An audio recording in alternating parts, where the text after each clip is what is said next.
MLC चुनाव से पहले अलर्ट सीएम एकनाथ शिंदे, कहा आत्मसंतुष्ट न हो अर्बन नक्सल। लोकसभा चुनाव में महाराष्ट्र में एनडीए को लगे झटके के बाद अब मुख्यमंत्री एकनाथ शिंदे एमएलसी चुनाव में जुट गए हैं।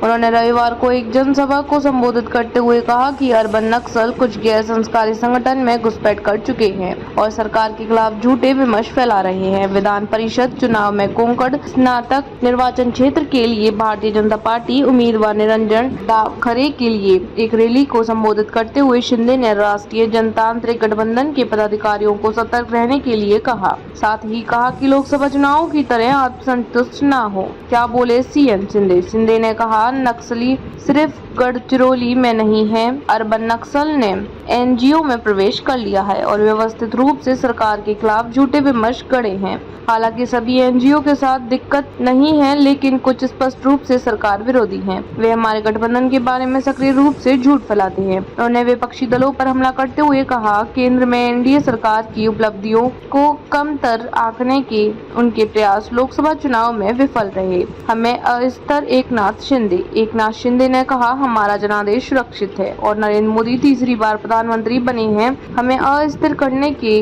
उनके प्रयास निरर्थक साबित हुए। महाराष्ट्र में 4 विधान परिषद सीटें मुंबई स्नातक, कोंकण स्नातक, मुंबई शिक्षक और नासिक शिक्षक निर्वाचन क्षेत्र के लिए द्विवार्षिक चुनाव होने हैं। इन सीटों के लिए 26 जून को मतदान होगा और 1 जुलाई को नतीजे घोषित किए जाएंगे। महाराष्ट्र की 48 सीटों में बीजेपी एकनाथ शिंदे की शिवसेना और अजित पवार की एनसीपी को 17 सीटें मिली हैं। वहीं विपक्षी गठबंधन इंडिया ने यहां 30 सीटें जीती।